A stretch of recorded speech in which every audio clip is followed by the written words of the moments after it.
I'm from Kolkata myself. My hometown is Kolkata and I've done my MBBS from Siliguri.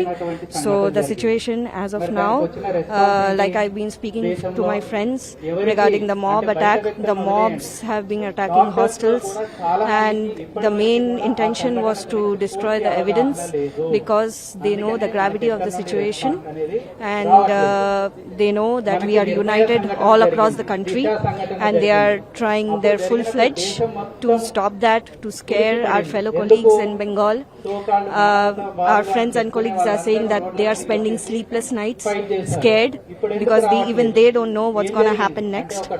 So this is a fight which we all are into. It will not end in 1 day or 2 days or 3 days. We will be continuing this strike. If needed, we will be escalating even more because Gandhi Medical College stands with Arjikar. Hyderabad stands with Bengal and we will continue this till justice is served. देखिए हम सबको पता है कि RG Kar medical college में क्या scenario चल रहा है, ठीक है। हम सब जानते हैं कि जस्टिस जो है वो एक ऐसी चीज है जो अगर नहीं सही से मिले तो कोई भी संतुष्ट नहीं हो सकता। आपको खुद भी पता है वीडियोज और फोटोज इरप्ट हो रही है जिसमें जितना भी एविडेंस है वो डिस्ट्रॉय किया जा रहा है। तो एज डॉक्टर्स हमारी सिर्फ एक ही गुहार है कि प्लीज जस्टिस प्रोवाइड की जाइए। हमारी डिमांड है सबसे बड़ी, सबसे मेजर डिमांड हमारी है। और दूसरा कि वर्क प्लेस सेफ्टी को बहुत सीरियसली लिया जाए क्योंकि अगर डॉक्टर्स ही अपने वर्क प्लेस पे सेफ नहीं होंगे तो वो पेशेंट्स को वो केयर और ट्रीटमेंट नहीं दे सकते जो वो देना चाहते हैं। एक तरफ गवर्नमेंट कहती है बेटी पढ़ाओ बेटी बचाओ, रिस्पॉन्सिबल की डॉक्टर सेफ नहीं है, लड़कियां सेफ नहीं है। ये सवाल तो मैं आप सबसे भी पूछ सकती हूँ। गवर्नमेंट कहती है तो आप गवर्नमेंट को कहेंगे, एक तरफ को बड़े बड़े मैसेज दे रहे थे कि बेटी पढ़ाओ बेटी बचाओ, तो दूसरा बेटी पढ़ रही है वो सेफ नहीं है, रेप हो रहे हैं। अभी तक कोई रिजल्ट नहीं आया तो क्या रिस्पॉन्सिबल समझते हो? मुझे लगता है सब इस चीज के लिए रिस्पॉन्सिबल है। देखा जाए तो सब अपनी जगह रिस्पॉन्सिबल है इसके लिए। सिर्फ एडमिनिस्ट्रेशन या गवर्नमेंट को पिन पॉइंट करने से कोई चेंज तो नहीं आएगा। सबको यूनाइटेड खड़ा रहना पड़ेगा। सिक्योरिटी बढ़ाई जाए, जैसे कि अगर हॉस्पिटल का कोई एंट्री एग्जिट पॉइंट है वहाँ पे सिक्योरिटी गार्ड्स होने चाहिए हमेशा, ठीक है। दूसरी चीज मुझे लगता है कि सीसीटीवी सर्वेलेंस बहुत ज्यादा इंपॉर्टेंट है। सिर्फ कैमराज होना जरूरी नहीं है बट ये भी होना चाहिए कि वो फंक्शनल है भी है या नहीं है। कंप्लेन बॉक्सेस होने चाहिए ताकि पता हो कि डॉक्टर्स जो है वो अपनी कंप्लेंट्स रख सके। सबसे बड़ा डर एक लड़की के लिए क्या होता है कि सोसाइटी उसको जज करेगी, वो सामने आके अगर अपनी आवाज ही नहीं रख सकती तो फिर फायदा क्या है जस्टिस का। तो हमारा मेन डिमांड तो ये है कि हमें वो आवाज प्रोवाइड की जाए जिसके थ्रू हम एक्चुअली अपनी जो रिक्वायरमेंट्स हैं उनको सामने रख सकें। सोसाइटी के प्रति इससे ज्यादा कोई भी या तो भारत की सेना होती है या ये लोग होते हैं जो दिन रात लगे रहते हैं। हमारी सिविल सोसाइटी को भी इसमें आके सपोर्ट करना चाहिए। उनमें इस चीज़ के लिए गुस्सा होना चाहिए कि हाँ, देश के लोगों की सेवा करने वाले, देश के लोगों का इलाज करने वालों के साथ में ऐसा घिनौना अपराध हो रहा है, ऐसा घिनौना काम हो रहा है, तो इसकी तुरंत प्रभाव से सजा मिलनी चाहिए। और आगे इसका जब तक प्रोटेक्शन नहीं मिलेगा हेल्थ इंस्टीट्यूशंस को, हम इसको बैकअप नहीं करेंगे। माएँ हैं वो सेफ फील नहीं कर रही। कोई क्यों अपने बच्चे को इस देश में रखेगा? कोई क्यों? सेंट्रल प्रोटेक्शन एक्ट लेके आना चाहिए एटलीस्ट, जिसमें कोई डॉक्टरों को एक प्रोटेक्शन इंश्योर की जा रही है और साथ में साथ एप्ट अमाउंट में सिक्योरिटी मिलनी चाहिए।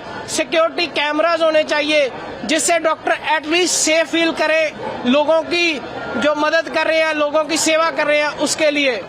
देखिए, इस प्रोटेस्ट में अक्सर हमसे पूछा जाता है कि हम इस प्रोटेस्ट पे क्यों बैठे हैं, ठीक है। मैं आपसे अपना पर्सनल ओपिनियन शेयर करना चाहता हूँ।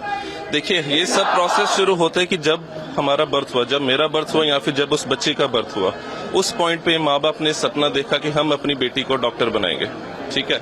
बेटी जब 14-15 साल की हुई, 16 साल की हुई, उसने एक सपना देखा कि मैं डॉक्टर बनूंगी, ठीक है। उसके बाद उसने दिन रात मेहनत करी, उसने यूजी नीट निकाला। यूजी नीट निकालने के बाद उसने 5.5 साल दिन रात मेहनत करके वो डॉक्टर बन गई, ठीक है। डॉक्टर बनने के बाद उसने फिर परस्यू किया कि अब मैं एमडी भी करूंगी। उसने पीजी नीट का पेपर दिया, दिन रात फिर से मेहनत करी।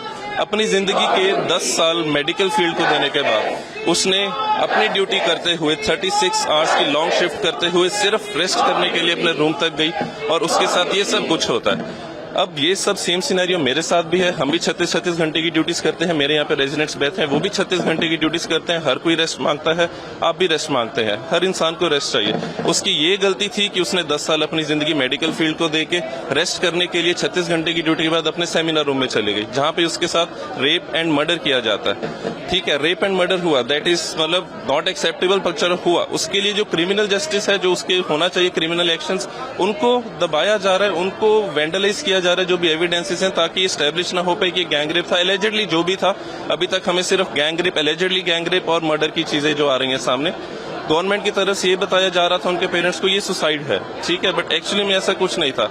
तो ऐसा क्यों किया जा रहा है? ठीक है, हमारा सबसे मेन क्वेश्चन ये है, हमारी लड़ाई किसी सरकार से नहीं है, किसी एडमिनिस्ट्रेटर से नहीं है, किसी स्पेसिफिक गवर्नमेंट से नहीं है, हमारी लड़ाई सिर्फ लॉ से है, लॉ के अगेंस्ट, कि लॉ हमें इतनी भी प्रोटेक्शन नहीं प्रोवाइड करता कि हम अपनी सेफ्टी अपना काम करते हुए एज अ डॉक्टर या एज अ सिस्टर, एज कोई भी एनी वुमन जो रेप का शिकार होती है, मतलब ये लॉ हमें ये गारंटी प्रोवाइड करता है। ये वही लॉ है जो 1860s में आईपीसी हमारा जब आया था, ब्रिटिशर्स ने यूज किया था हमें एनफोर्स करने के लिए, वही सेम लॉ आज तक चलता आ रहा है। जो ब्रिटिशर्स हम पे एनफोर्स कर रहे हैं वही हमारे इलेक्टेड रिप्रेजेंटेटिव्स हमको फोर्स कर रहे हैं। इस लॉ को मिसयूज किया जा रहा है। उसका डायरेक्ट एग्जाम्पल आप देख सकते हैं कि जो अभी कल परसों रात को हुआ है वहां पे कोलकाता के अंदर, पीसफुल प्रोटेस्ट चल रहे हैं और सारे के सारे डॉक्टर सुपरमैन 2000 लोगों का मॉब आता है, उन्होंने तोड़फोड़ शुरू कर दी, आग लगा दी, एविडेंस टेम्परिंग शुरू कर दी।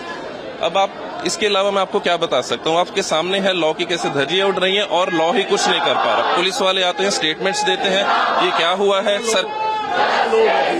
देखिए, लॉ ये चीज एक्सपर्ट्स का है, जो लॉ मेकर्स हैं उनको बताना, उनके लिए हमारी सिर्फ यही गुजारिश है कि ऐसा लॉ होना चाहिए कि जो एज अ डेटरेंट एक्ट करे। ठीक है, किसी की हिम्मत नहीं होनी चाहिए। सऊदी अरेबिया में रेप्स का नंबर इतना कम क्यों है? उन कंट्रीज में इतना कम क्यों? उनका सीधा की सीधा है, उनकी पब्लिकली डिकैपिटेट कर दिया जाता है। अगर कोई रेप्स करने की हिम्मत भी रखे, सोचे भी। हमारा ऐसा लॉ है कि हम रेपिस्ट का नाम नहीं ले सकते, बट रेपिस्ट का नाम ले सकते हैं, बट जिसका रेप हुआ उसका नाम नहीं ले सकते। ठीक है, ये ऐसा लॉ है, मतलब कुछ नहीं पता इसका क्या हो रहा है यहाँ पे। हमारी बस आज हमारी ओपीडीज बंद रहेंगी, हमारी इमरजेंसी सर्विसेज सिर्फ चल रही हैं। तो अभी तक देखते हैं कब तक ये सारा चलता है, बट जब तक हमारी डिमांड्स नहीं पूरी होती हम यहाँ पे बैठे हैं। You know, see a poor girl who was on duty to save the human lives was tragically raped by multiple persons. We don't know even the number, and murdered. And why this happened? Probably she was not in a safe place. That's why we say that we spend most of the time in home. Actually, hospitals, for all doctors, hospitals are our home, because our home is only our second home. Hospital is our primary home. But even in that home, that a poor girl on duty was raped and murdered. That indicates that our life is not safe in hospital.